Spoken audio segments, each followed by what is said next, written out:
Voilà, super. Eh ben, écoutez, bienvenue dans ce live. Bonjour à celles qui m'ont rejointe. Donc, sur la page de l'Académie des coachs parentaux. Donc, je vous ai proposé un petit live ce matin, transformer les relations parents-enfants avec la méthode ESPER. Donc, voilà, je vais parler, mais si vous avez des remarques, des commentaires, ce sera avec grand plaisir.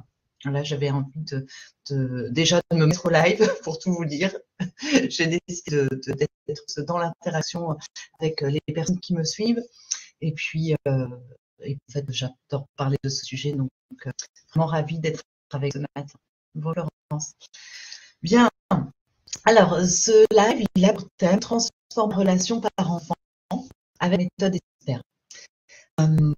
Alors, en fait, je vais parler de parents, et surtout des prises de conscience que moi j'ai eues et comment la méthode ESPER, elle m'a aidé beaucoup et elle continue à m'aider au quotidien dans le chemin de parents, de professionnels. Donc, les personnes qui ne me connaissent pas, donc je suis Anaïs Severt, je suis psychopraticienne, je suis aussi coach parental et puis je suis formatrice et j'ai créé l'Académie des coachs parentaux pour former les personnes qui le souhaitent au coaching parental, à l'accompagnement des parents. Alors, la relation parent-enfant, en fait, être parent, j'ai vu quelque part que c'était comme une retraite spirituelle, dure après 20 ans, une vingtaine d'années. Enfin, en gros, le temps que les enfants, bien sûr, nous quittent pour voler de leurs propres ailes. Et je trouvais que c'était tellement vrai. C'est mieux qu'en fait d'aller s'enfermer dans un ashram, je ne sais où, pour méditer, je ne sais combien de temps. En fait, être parent, ça nous permet vraiment des ouvertures de conscience de folie. Je vous dis, c'est mieux que d'aller chercher le dépouillement, je ne sais où, à condition de pouvoir, bien sûr, le recevoir comme ça, à condition de pouvoir laisser finalement nos enfants nous enseigner ça. Alors moi, je suis passionnée des relations humaines, de la communication. La méthode ESPER, je l'ai rencontrée il y a longtemps maintenant, il y a, je pense maintenant, quelque chose comme une vingtaine d'années, une quinzaine d'années peut-être plutôt, je dirais. En tout cas, j'ai rencontré la méthode ESPER avant moi-même d'être maman. J'ai rencontré la méthode ESPER dans un livre magnifique qui s'appelle Le courage d'être soi. Et je suis tout de suite tombée amoureuse de cette approche. En fait, j'avais tellement l'impression que ça y est, je pouvais avoir des clés pour me dire, pour être entendue, que les relations humaines, ça pouvait être quand même plus simple que ce que j'avais expérimenté jusqu'à présent. Donc, tout de suite, j'ai voulu me former à cette approche et je regrette pas du tout. Je suis encore vraiment complètement dans la méthode en permanence. Donc, j'ai voulu me former, j'ai fait tout le cursus long, donc à peu près 4 ans, et j'ai voulu transmettre aux autres, bien sûr. Et donc, ma pratique, elle s'articule beaucoup autour de la méthode ESPER, même si je suis formée aussi à d'autres approches. Bon, mais c'est important de savoir que moi, quand je me suis formée à la méthode ESPER, je n'avais pas d'enfant.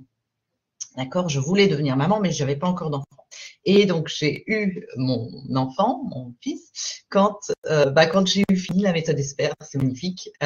J'ai rendu mon mémoire de méthode et j'ai accouché quelques traits. Voilà, alors, en fait, moi, honnêtement, le fait que j'avais fait la méthode ESPER avant, pendant la grossesse et tout, franchement, je ne pouvais pas imaginer que ça allait être difficile. Vraiment, avec beaucoup de vulnérabilité, je dis ça. Moi, franchement, je pensais que j'allais savoir. Bref, j'étais pas prête. Je suis pas prête du tout. J'étais prête à l'existence de la mission. Mais c'est pas grave, c'est pas grave. Parce que, en fait, être maman, mais comme souvent, être parent, ça fait contacter des blessures dont on n'avait pas conscience avant. Moi, j'avais fait des années de thérapie. Et moi, depuis que je suis ado, je suis en thérapie. Donc, autant vous dire que les chemins de la thérapie, de la conscientisation, tout ça, je les ai quand même pas mal empruntés. Mais en fait, ce n'est jamais fini. Donc, j'ai beaucoup de blessures, je n'avais pas finalement conscience, même après des années de thérapie. Et donc, ça, c'est vraiment hyper puissant. C'est pour ça qu'on peut dire que être parent, c'est un chemin spirituel, c'est comme une retraite spirituelle, parce qu'en fait, ça nous fait conscientiser des choses dont on n'avait pas conscience avant, à condition, là encore, d'accepter ce chemin. Parce que tout le monde n'accepte pas, tout le monde n'est pas prêt à cette écoute-là, tu n'es pas prêt à la conscientisation, tu n'es pas prêt d'aller voir effectivement nos blessures. Ah mince, Florence, tu m'entends plus. Bien, je n'ai rien changé de mon côté. Donc, c'est peut-être des points de connexion. Bon, je ne sais pas. Je ne sais pas. Normalement, il y aura un replay. Enfin, il y aura un replay, donc n'hésitez pas à regarder le replay. Après, Rachel, tu dis que toi, ça va. Ok, donc je pense que c'est des problèmes après de connexion. Mais donc, normalement, comme c'est enregistré, si il vous manque des morceaux, vous pourrez vous le regarder après. Voilà, donc voilà ce que je voulais dire. Je pense que je vous apprends rien là-dessus parce que vous-même, vous savez, si vous êtes parent, vous savez ce que je veux dire. Et en tout cas, il y a plusieurs de mes élèves là aujourd'hui, ce matin, et c'est ça que j'aime beaucoup à l'Académie des coachs parentaux, à cette école que j'ai créée, c'est qu'en fait, ce sont des personnes qui sont remplies d'humilité sur ce chemin de conscience et qui connaissent ce que c'est la difficulté d'être parent et qui donc accompagnent depuis cet espace-là, depuis cette humilité les autres. D'accord. Donc les personnes que je forme ne donnent pas le mode d'emploi du bon parent. Ce mode d'emploi, spoil, n'existe pas. Ce mode d'emploi n'existe pas et donc nous devons tous faire en fait ce chemin chacun à notre façon. Voilà. La relation parent-enfant, en fait, c'est la relation qui est la plus exigeante de toutes parce qu'elle demande un degré d'intimité avec soi, avec l'autre, qui est énorme, qui est tellement exigeant. Et en plus, pour couronner le tout, nous ne pouvons pas quitter l'enfant.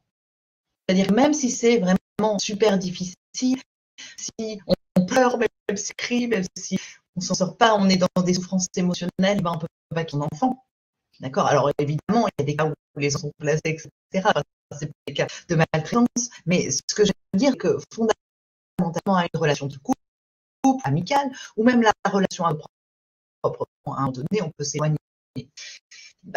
Avec un peu compliqué. Avec les enfants, ont une mission à accomplir, et si parfois, soit ça nous renvoie est extrêmement complexe. Voilà. Donc, si vous êtes là aujourd'hui, c'est que vous souhaitez peut-être transformer la relation que vous avez avec vos enfants. Mais donc, ce que je veux vous dire, c'est que ça ne peut se faire, cette transformation, que si on accepte de se transformer soi-même. On ne peut pas transformer la relation qu'on a à notre enfant. On ne peut pas transformer son enfant, tout court, si on n'accepte pas soi de se transformer soi-même. Donc vraiment, je voulais vous inciter à ça. Pour moi, ça a tout changé de voir la parentalité comme une voie parce que sinon, je me voyais comme maman en échec. Je voyais une maman qui ne savait pas faire, qui faisait trop d'erreurs. Moi, je suis tellement bête en plus alors. C'était l'horreur. Donc, mais si on voit ça autrement, si on voit la parentalité comme un chemin, si on voit ça comme une voie de sagesse, avec comme une retraite spirituelle, avec des challenges, avec des obstacles qui vont se mettre sur le chemin. Donc, il n'y a pas d'objectif, rien à réussir en fait. Il n'y a rien à réussir. De toute façon, il n'y a rien à réussir dans nos vies, je pense. Mais il n'y a rien à réussir à la parentalité. C'est un voyage au cours duquel il va y avoir des aventures. Voilà. Moi, je choisis maintenant de le voir comme ça, je trouve ça plus vif. Et puis, ça nous rend tellement plus tranquille. Forcément, si vous faites un voyage, ben, il y a des aventures, il se passe des choses, il y a des obstacles, il y a des challenges à relever. Des fois, on se décourage, mais bon, on continue à avancer. Voilà. Donc, je vous propose de voir comme ça. Donc, évidemment, si on imagine que ça va être tranquille, si on va être la famille parfaite, si, on comprend pas ce qui se passe, d'accord? Si on pense qu'on va être parfait et que ça va rouler, eh bien, là, c'est un peu la désillusion parce qu'effectivement, notre enfant, il est là aussi pour venir nous réveiller, quelque part nous réveiller dans ce qu'on a encore à entendre, ce qu'on a encore à travailler. Voilà, donc cette quête, ce voyage, ça va nous déloger de nos certitudes et les enfants, ils vont faire voler en éclats nos certitudes et c'est ça qui est beau, c'est ça qui est magnifique, je trouve. Alors, sur cette route, effectivement, il y a moyen de se perdre quand même. Il y a moyen de se perdre un peu et de, comme je vous disais, d'être vraiment en souffrance. Donc, c'est bien d'avoir un peu des plans, des boussoles, des guides pour ne pas lâcher, pour ne pas se perdre complètement, d'accord? Même si des fois on fait des petits détours, même si des fois il y a des obstacles, mais quand même de savoir un petit peu où on va. Donc, c'est ça que moi, qui m'a beaucoup aidé, c'est que la méthode ESPER, tout au long de mon parcours de parent, est ma boussole.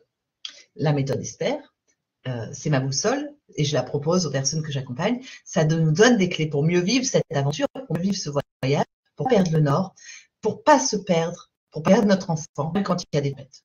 Voilà.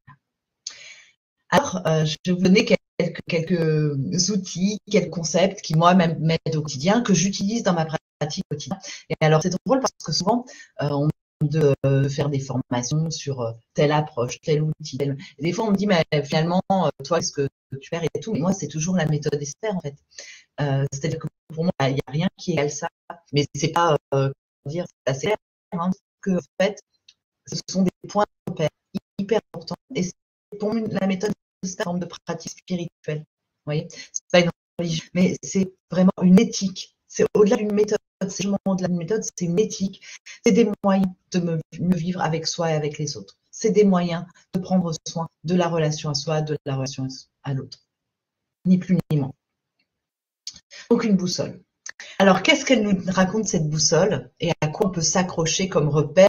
Alors quel que soit là vraiment, quel que soit l'endroit où vous en êtes, quel que soit ce qui vous arrive en ce moment avec vos enfants, il y a des moyens, il y a toujours des moyens d'améliorer la relation qu'on a avec ses enfants. Toujours, toujours. Il n'y a pas de fatalité, même si vous vivez des choses difficiles, on peut améliorer la qualité de nos relations, toujours, toujours. Alors, la première chose, déjà, que nous enseigne la méthode Esther, c'est que nous sommes toujours trois dans une relation. Il y a, donc, si nous sommes dans la relation par enfant, il y a moi, il y a mon enfant, il y a la relation qui est entre nous. En méthode Esther, quelque chose que j'apprécie beaucoup, c'est qu'on utilise la visualisation externe, c'est-à-dire qu'on montre ce dont on parle. Donc, hop, j'ai essayé de faire un petit arrangement pour pouvoir vous montrer. Je ne sais pas si vous voyez quelque chose. C'est un peu compliqué de voir là. Alors, attendez. Hop. Je ne sais pas si vous voyez grand-chose. Bon. Donc, en méthode Esther, on utilise la visualisation, donc on montre ce dont on parle. Je vais m'approcher des objets. Si ça, c'est par exemple une maman. Ça, c'est un enfant. Et entre les deux, il y a la relation. Donc, alors quand vous venez en stage avec moi, on montre ça avec de vraies personnes et on montre ça avec des écharpes. D'accord? Jacques Salomé, il appelle ça l'écharpe relationnelle. Et donc là, quand j'utilise des objets, j'utilise des rubans. Voilà. Donc ce ruban, c'est donc l'écharpe relationnelle, ça représente la relation qu'il y a entre cette maman et cet enfant.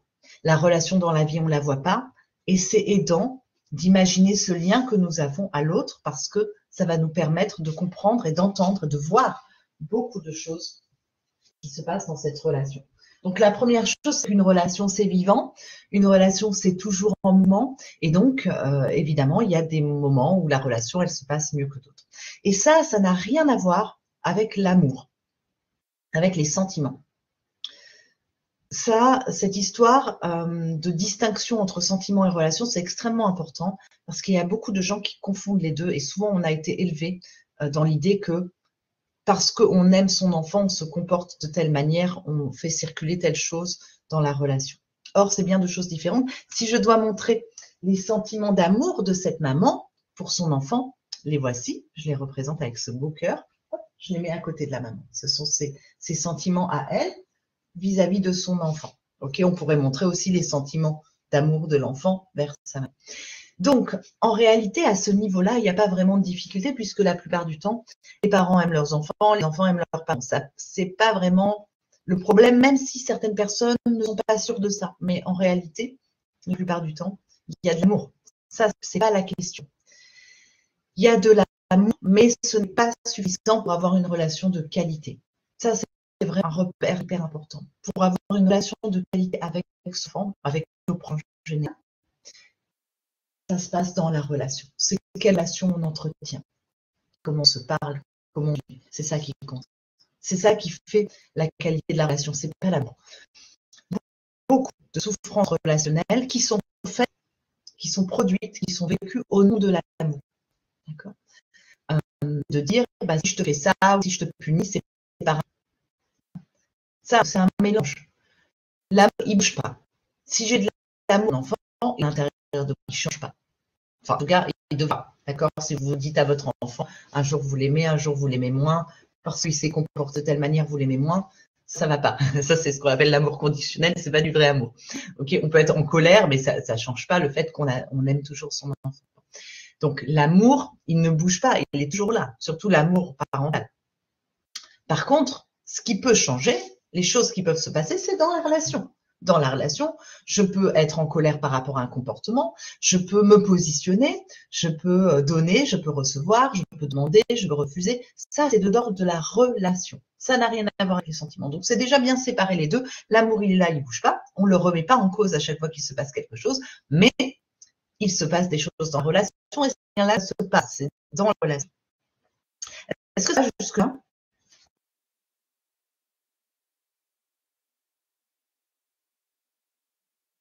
Bon, j'espère. Voilà, donc la relation, elle est vivante, elle a besoin d'être nourrie et on ne confond pas les sentiments et la relation. Et donc, tout au long de la relation, nous allons devoir nous positionner, demander, donner, recevoir, refuser. Et c'est la manière dont nous allons faire cela qui va être importante. D'accord? Dans cette relation. Et des fois, dans cette relation, eh ben, il y a des nœuds. Il y a des nœuds parce que des fois, ce qu'on envoie dans la relation, c'est pas bon. C'est vraiment pas bon. Des fois, on envoie des choses pas bonnes dans la relation. Okay. Des fois, on envoie des cris, des reproches, des remarques décentes. Jacques Salomé, il appelle ça le système SAP. J'en parle beaucoup dans mes vidéos, dans mon blog. En tout cas, c'est le système anti-relationnel. Malheureusement, nous n'avons pas à communiquer et nous ne communiquons pas en conscience et donc envoyons des choses parfois mauvaises pour notre enfant et notre enfant aussi, bien sûr, réciproquement. Et ces choses vont circuler, ces paroles poison, par exemple, ces messages poison, vont circuler dans la relation, vont se déposer sur l'enfant. Ça, c'est un problème. Donc ça, c'est ce que nous avons vécu, chacun de nous, avec nos enfants. Jacques Salomé, il dit que toute relation produit des déchets. C'est pas très beau, mais il parle beaucoup d'écologie relationnelle. Mais des déchets, bah oui, parce qu'en fait, c'est impossible d'être 100%, enfin, il me semble, en tout cas, pour moi, c'est impossible d'être 100% tout le temps dans la conscience de ce que je dis, de ce que je fais, de ce que je sens. Et surtout avec un enfant, surtout avec un jeune enfant, d'accord, qui vous amène, comme je vous disais, à contacter vos blessures, bon, c'est pas facile. Donc, forcément, il y a des choses qu'on dit ou qu'on fait qui sont pas bonnes pour la relation. Bien sûr, toute relation produit des déchets relationnels et peut-être qu'avec ça aussi, on peut un peu se déculpabiliser en se disant, voilà, là encore, la perfection n'existe pas, nous sommes là pour apprendre, c'est un chemin, c'est un voyage. Ok. Mais je peux être de plus en plus conscient de ce que je dis, de ce que je sens, de ce que je fais. Parce que, ça c'est très important, nous avons vu, donc je vais enlever le nœud quand même, nous avons vu que, pour l'instant je vais enlever lui aussi, nous avons vu que la relation, donc, entre les deux, elle a deux extrémités. Chacun est responsable de son bout de la relation. D'accord? La maman qui est là, elle est responsable de son bout de la relation. Ça veut dire qu'elle est responsable de ce qu'elle dit, de ce qu'elle ressent, de ce qu'elle pense, de ce qu'elle fait. Toujours, toujours, toujours. Même si mon enfant se comporte telle ou telle manière, ce n'est pas lui qui me met en colère. Ah, ça change tout. C'est pas mon enfant qui me met en colère. C'est mon enfant qui a un comportement. Je vais prendre le comportement de cet enfant. Tiens, voilà le comportement de cet enfant. Je le mets à l'enfant. C'est son comportement à lui. Hop. Et donc, pour cette maman, qu'est-ce qui se passe quand elle voit ce comportement-là? Je ne sais pas, un enfant de 3 ans a écrit sur le mur. Eh bien, qu'est-ce que je ressens? Peut-être je ressens une grande colère. Hop, j'ai mis le feu, hop. Mais c'est bien maman qui sent la colère. Ce n'est pas la faute de. D'accord? Quand nous disons mon enfant est en colère, regarde ce que tu fais faire, ou c'est pas ok. C'est pas juste en fait, parce que je donne ma responsabilité à l'enfant. On peut imaginer tout type de réaction parce que nous sommes tous différents. Je vous assure qu'il y a des parents qui restent calmes quand leur enfant écrit au mur. Moi, je ne sais pas, ça ne m'est pas arrivé. Il m'est arrivé d'autres trucs, ça ne m'est pas arrivé. Mais si mon enfant repeint mon salon avec des feutres, indélébile, c'est mieux. Comment je vais réagir, ça m'appartient. Ce n'est pas la faute de l'enfant.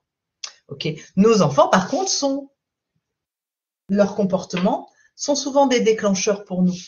Et c'est souvent ça qui nous montre là où on a mal, là où on a à travailler.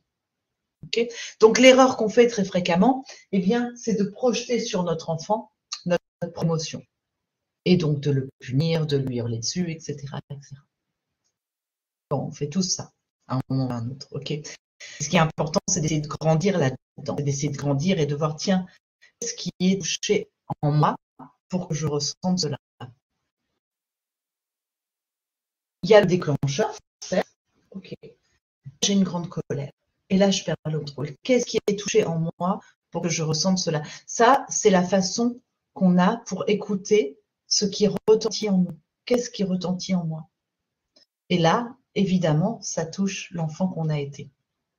Notre enfant réveille l'enfant qu'on a été. Et c'est pour ça que c'est si difficile. C'est-à-dire qu'à l'intérieur de cette maman qui est là, d'accord, il y a un petit enfant, ok, caché, mais qui est bien là. À l'intérieur de nous, il y a l'enfant qu'on a été. Bon. Donc, cet enfant-là, eh ben, il se réveille au contact de l'enfant qui est devant nous. Je ne sais pas si c'est clair. C'est ça qui est difficile, en fait. C'est que du coup, en fait, quand l'enfant a un comportement particulier, d'accord, quand on voit que ça nous déclenche émotionnellement, qu'est-ce que j'appelle déclencher émotionnellement? C'est-à-dire ces grandes colères, ces comportements de perte de contrôle, où on n'est plus juste, en fait. D'accord? Donc souvent, c'est vraiment dans des comportements forts émotionnellement, c'est que ça retentit dans notre histoire, c'est que ça réveille l'enfant qu'on a été. Et donc ça, ce n'est pas de la faute de notre enfant qui est devant nous, que nous devons élever, n'est-ce pas? Donc c'est pas de sa faute à lui. Lui, son comportement est juste déclencheur. Et donc, nous devons aller voir l'enfant. Donc le travail n'est pas d'aller punir ici, d'aller réprimander ici, même si, évidemment, vous allez certainement faire quelque chose par rapport au comportement de l'enfant, mais là, en tant que parent. Mais par contre, pour votre souffrance émotionnelle, il s'agit d'aller voir l'enfant qu'on a été. Hop, vous voyez, j'ai retourné la maman, là, hop, pour qu'elle aille voir l'enfant qu'elle a été, la petite fille qu'elle a été, qui est encore en souffrance en elle. Très, très important, ça. Vraiment important. Mais donc, la plupart des gens n'ont pas envie de faire ce travail. Enfin, je ne sais pas ce que vous en pensez, mais moi, ce que j'en arrive, la plupart des gens n'ont pas envie de faire ce travail. Ils préfèrent que changer l'enfant. Ils se disent, bah, s'il n'y avait pas le comportement difficile de mon enfant, tout irait bien, je serais calme. Bah oui, mais c'est pas comme ça. C'est pas comme ça que ça marche. Donc, grâce au comportement problématique de nos enfants, nous grandissons. Grâce au comportement problématique de notre enfant, eh bien, nous avons accès à plus de conscience. C'est en ça que la parentalité est une retraite spirituelle. D'accord? Donc, voilà. Donc, c'est en faisant ce travail-là que nous allons grandir dans la relation, en acceptant d'aller voir ce qui est touché en nous, ce qu'on appelle en méthode Esper le retentissement, ce qu'on appelle aussi la résonance. C'est en acceptant d'aller voir ça en soi qu'on va grandir. Donc, si je vais voir la petite fille à l'intérieur de moi et que je vois que cette petite fille, elle a vécu, par exemple, une grande injustice ou qu'elle-même, quand elle avait fait une bêtise, eh bien, elle était punie, eh bien, c'est certainement ça qui se réveille en moi. Et donc, j'ai à aller achever. Alors, en méthode Esper, on a plein de démarches symboliques pour aller voir l'enfant qu'on a été et s'en occuper. C'est pour ça qu'en plus, même si la méthode Esper n'est pas une thérapie à proprement parler, il y a plein d'effets thérapeutiques à cette approche-là. Voilà ce qu'on fait en méthode Esper. En fait, on met de la conscience pour grandir dans nos relations, pour sortir des souffrances relationnelles qui ont l'air d'être sans fin. Et donc ça, c'est super puissant de pouvoir mettre de la conscience dans ces relations. Si nous arrivons à faire ce travail-là, eh bien, ce que nous allons amener dans la relation, ça va être beaucoup plus conscient, beaucoup plus juste. Et donc, c'est apprendre du coup à parler de soi à son enfant, plutôt qu'essayer de contrôler le bout de la relation de notre enfant. Nous allons d'abord nous contrôler, nous. D'accord? Avant même d'être en relation avec notre enfant, nous avons du coup à être en relation avec nous-mêmes. Hop. Donc, je vais mettre un autre ruban, donc une autre écharpe relationnelle, si je puis dire, autour de la maman, là. autour de cette femme, c'est la relation qu'elle a à elle-même. D'accord? Avant même d'être en relation avec notre enfant, nous avons une relation à nous-mêmes. Et ça, c'est très important. Si nous nous coupons de la relation à soi, nous ne pouvons pas être dans la relation avec notre enfant de façon consciente et juste. Quand je dis grandir dans la conscience, c'est vraiment apprendre à s'écouter. Donc, c'est exactement ce qu'on disait là, hein, d'aller voir l'enfant qu'on a été, d'aller se connecter à cet enfant-là. C'est un travail de conscientisation, c'est un travail d'écoute de soi. Mais donc, ça nécessite d'apprendre, d'accepter, d'accueillir ce qu'il y a à l'intérieur de soi. Donc, les émotions. Voilà. Donc, il y a encore beaucoup de gens qui se coupent des émotions. Et donc, c'est plus facile d'aller voir ce qui se passe chez l'enfant plutôt que chez soi. Mais donc, c'est là tout le travail. C'est là, à chaque fois, c'est toujours à partir de soi, à partir de soi, à partir de soi. Paradoxalement, c'est en partant de soi, en s'écoutant soi, qu'on peut aller vers l'autre de façon juste. Donc, apprendre à s'écouter ici. Et donc, si je m'écoute suffisamment, ça veut dire aussi je m'écoute dans mes désirs, dans mes besoins, j'y réponds. Je soigne l'enfant que j'ai été si besoin. Il y a souvent besoin. Et puis là, ok, je peux être du coup en lien beaucoup plus à mon enfant. Pour de vrai.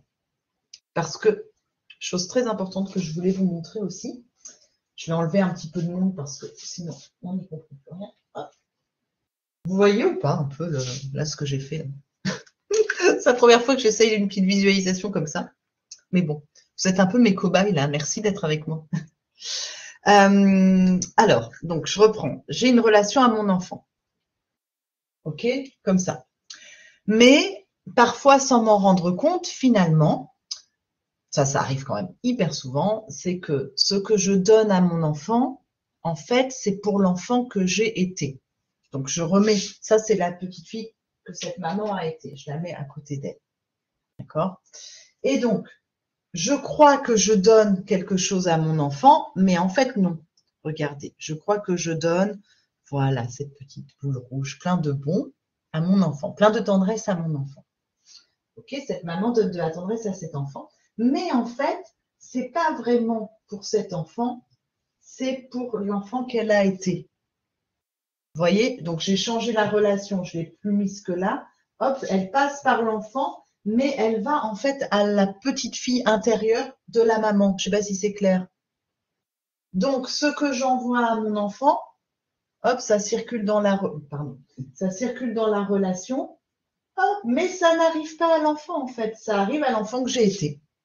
En d'autres termes, bien souvent, ce que je donne à mon enfant, en fait, c'est pour l'enfant que j'ai été, c'est pour venir réparer. Donc, Jacques Salomé, il appelle ça la relation boomerang.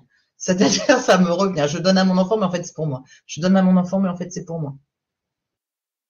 Je donne à mon enfant ce que je n'ai pas eu. Je donne à mon enfant, je fais différemment parce que je veux réparer quelque chose. Donc, c'est pour moi, en fait. Donc, si j'ai pas conscience de ça, je vais croire que je donne, mais mon enfant, il reçoit rien. Donc, mon enfant, il n'est pas bien avec ça. Ça va ou pas? Ça, c'est la relation boomerang. C'est donner à l'enfant, croire qu'on donne à l'enfant, mais en fait, on donne à nous-mêmes, à la partie de nous, à notre petit enfant, notre petit garçon intérieur qu'on a été. D'accord? Ça peut être cette maman qui donne beaucoup, beaucoup de bisous, de tendresse, de câlins, parce qu'elle n'en a pas eu. Donc, elle donne ça à son enfant, mais c'est jamais assez. Et paradoxalement, l'enfant, il n'est pas bien avec ça. Donc, c'est vraiment, alors, en méthode Esper, du coup, on choisit de symboliser l'enfant qu'on a été. Il y a des méthodes symboliques pour ça, pour du coup s'occuper de l'enfant qu'on a été et ne pas le confondre avec l'enfant qui est devant nous. Très important, ça. Très, très important. Est-ce que vous avez des questions là-dessus?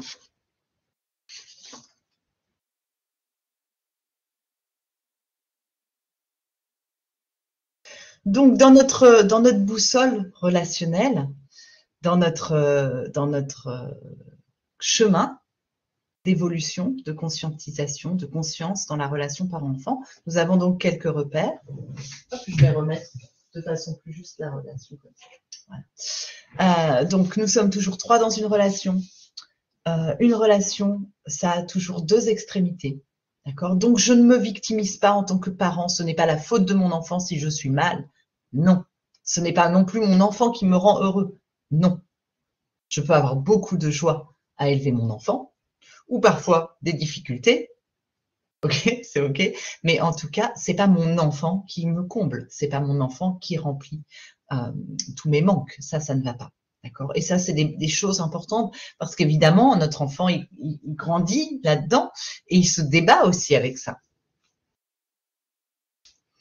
Alors, Rachel, tu demandes comment arriver à faire comprendre aux parents qu'il est dans cette relation boomerang. Eh bien, en le montrant. Alors, moi, je cherche pas à faire comprendre. Enfin, c'est peut-être maladroit, hein, mais je cherche à montrer. Je vais plutôt montrer. Tu vois. Si c'est pour ça que j'adore la méthode ESPER, tu vois. C'est pour ça que pour moi, c'est le principal, c'est la méthode ESPER. C'est qu'en fait, il y a des choses qui ne passent pas par les mots. Si tu dis, voilà, madame, je pense que là, vous êtes dans une relation boomerang, que vous donnez blablabla, blablabla. Ça passe pas. Par contre, tu peux le montrer. Tu peux le montrer, comme je l'ai montré là. Alors, ça se fait en plusieurs étapes, ceci dit, Rachel, pour te répondre plus précisément. Parce que ça veut dire que déjà, le parent peut verbaliser ce qu'il donne à son enfant.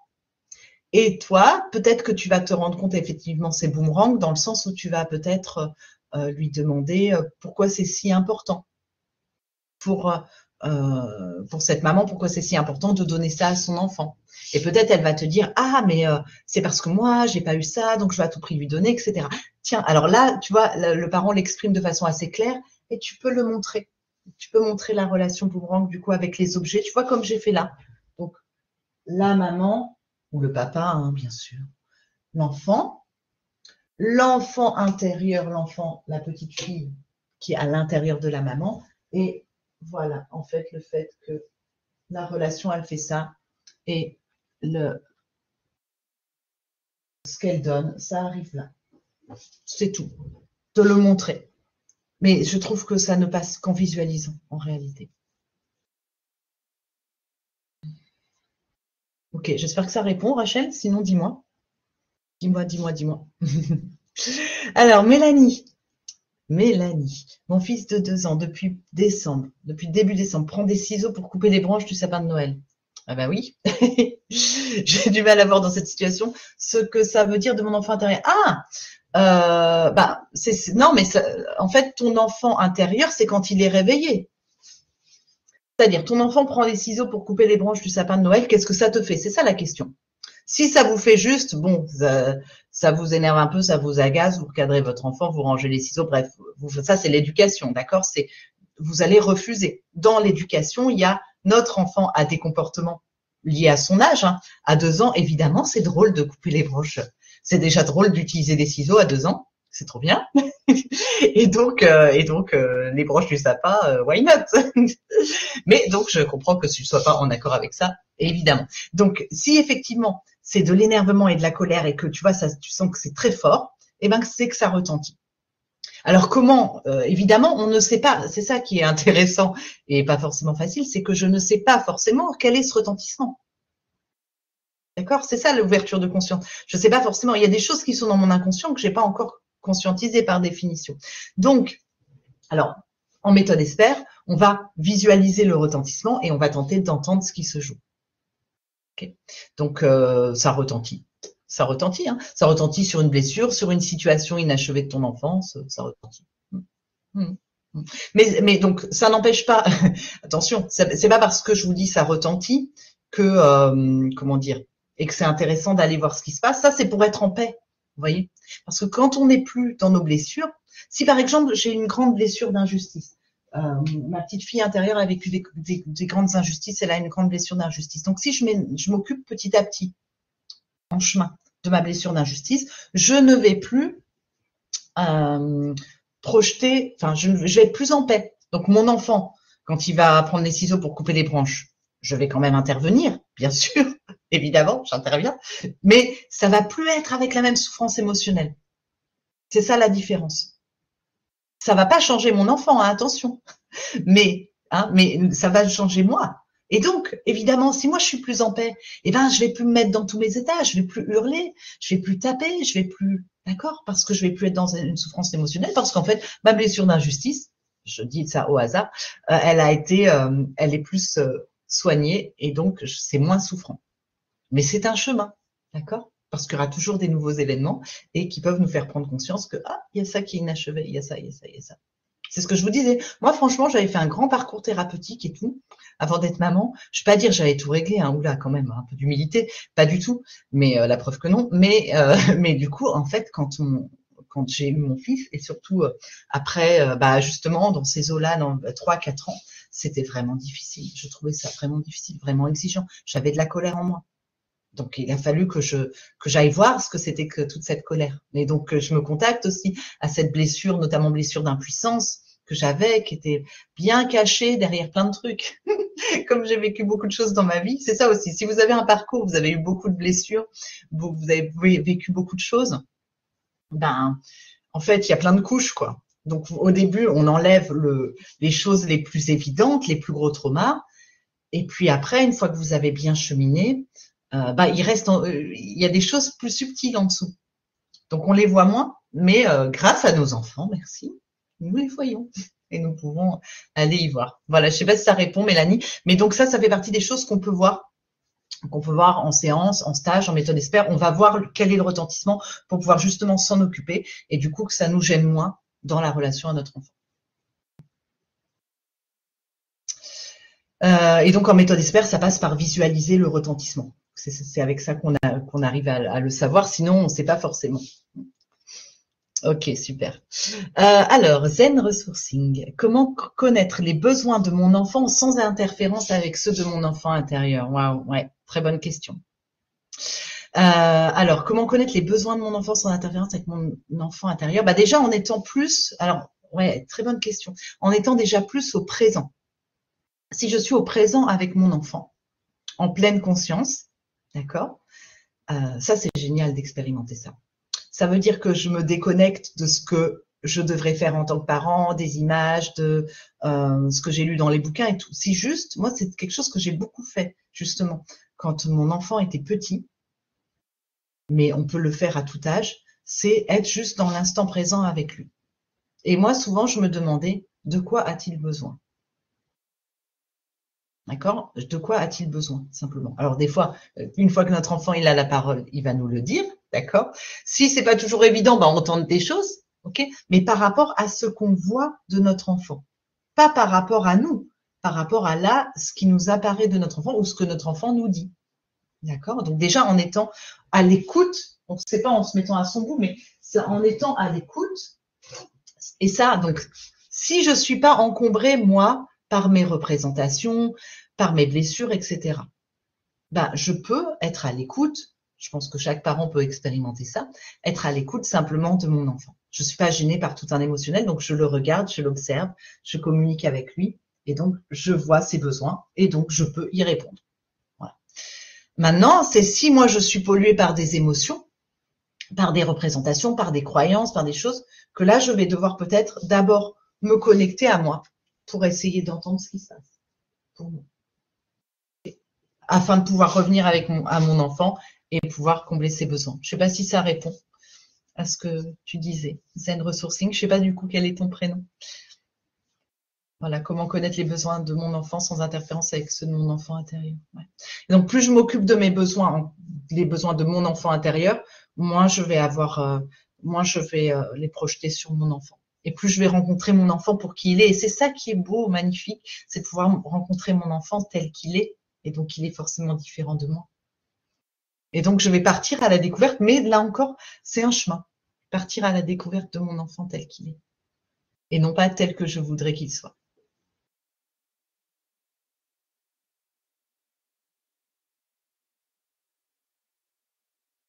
Ok, c'est Marie, d'accord, super. Eh bien, tant mieux si j'ai répondu. Voilà.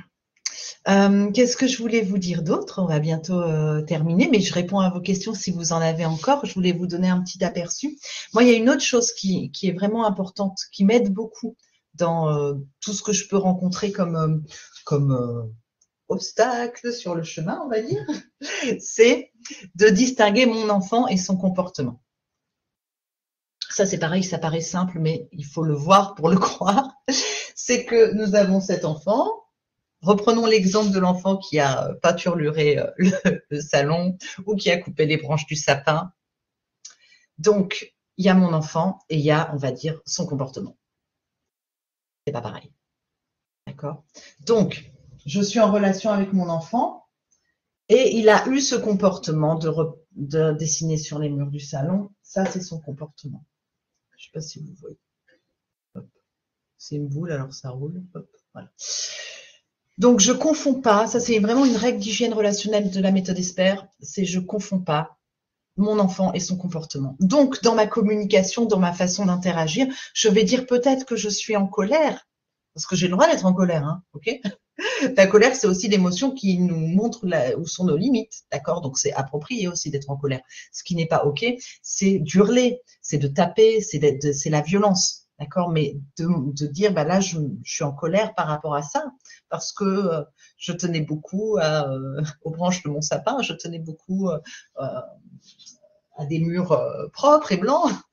Donc, je suis en colère, mais je suis en colère par rapport à ton comportement.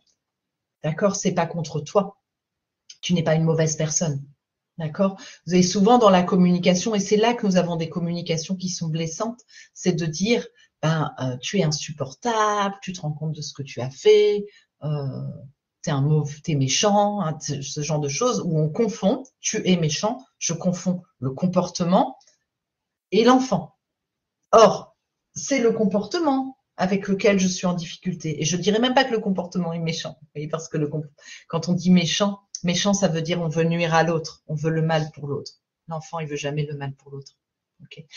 Surtout à 2-3 ans. Enfin, non, l'enfant, il expérimente. Ok, il voit que il y a des feutres, il y a un mur. Bah, pourquoi ne pas dessiner dessus? Et il est dans la vie, il est dans l'expérimentation. Donc, ce n'est pas pour nous rendre en colère, évidemment. D'accord? Mais ceci dit, quand on voit ce comportement-là, cette maman-là, en tout cas, peut-être elle est en colère.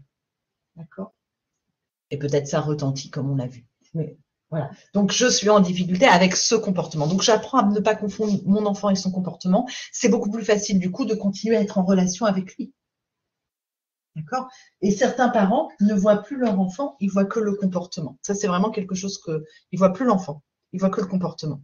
Et quand ils viennent nous voir en consultation, ils nous disent, par exemple, il est insupportable, il est méchant, il est capricieux, etc. Et donc, une des premières choses que je fais avec moi, c'est de dire, voilà, prenez un objet pour représenter votre enfant et prenez un objet pour représenter le comportement qu'il a. Ce n'est pas la même chose. D'accord? Donc, vous êtes en difficulté avec les comportements. Okay? Mais votre enfant, il est bien plus que ce comportement-là. Il a été capable d'avoir ce comportement-là, mais il est aussi capable d'avoir d'autres comportements, des comportements très chouettes. Okay? Donc, on ne réduit jamais un enfant à un comportement. C'est valable aussi, bien sûr, pour les adultes. Avez-vous des questions?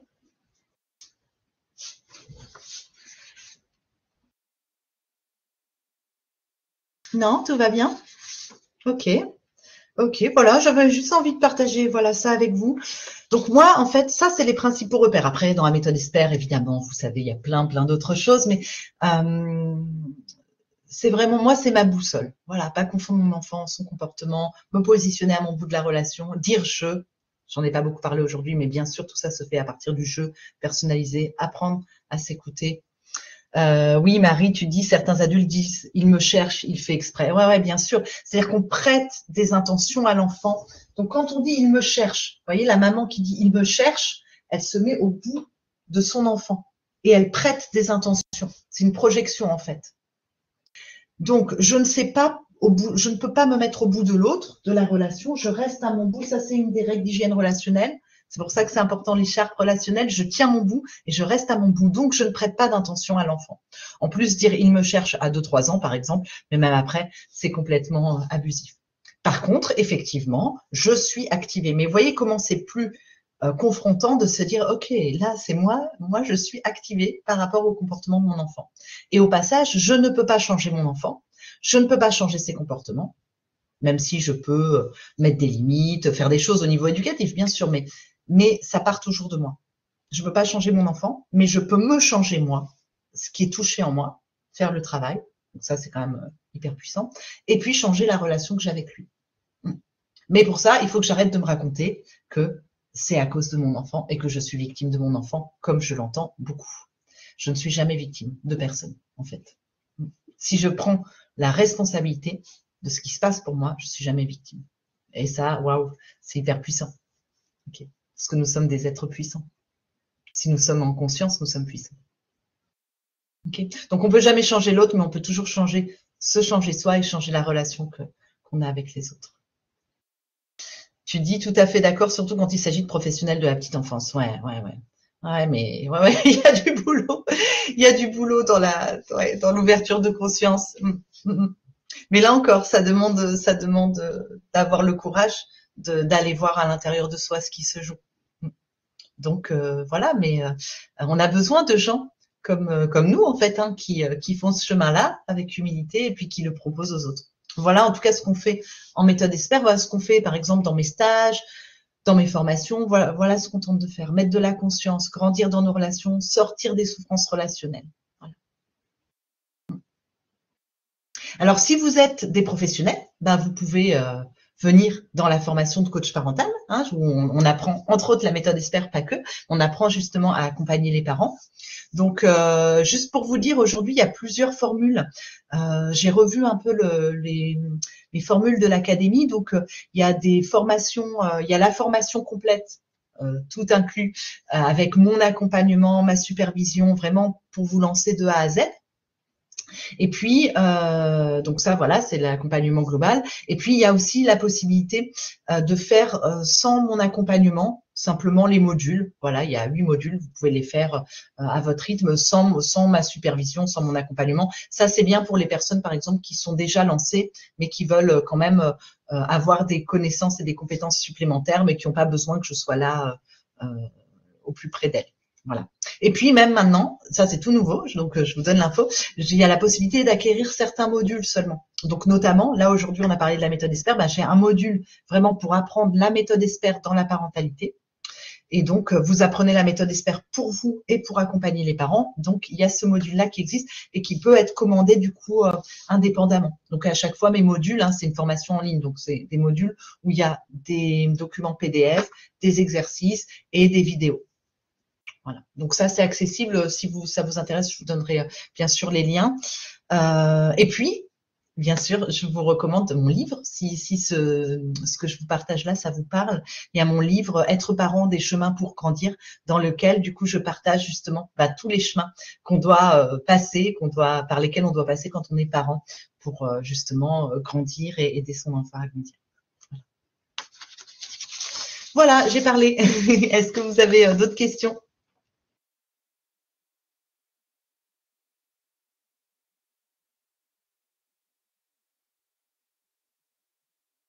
Non, ça va? Ok, ok. Bon, écoutez, très bien. Ah, Mélanie, tu dis le livre est super, merci, merci. N'hésite pas à m'envoyer un petit témoignage, si tu veux, si tu peux. Envoyer un petit témoignage de ton livre. Ça m'intéresse de savoir ce que tu en as pensé et voilà, ce qui a été bon pour toi, intéressant pour toi dedans. Voilà. Bon, merci à vous. Merci pour votre présence. C'était chouette d'être avec vous ce samedi matin. Et je vous dis à bientôt. Si vous aimez bien les lives, je vais en refaire. Voilà. Donc si vous avez des idées, des propositions, des questions, des trucs que vous voudriez que j'aborde, avec grand plaisir, je reviens en live. Voilà.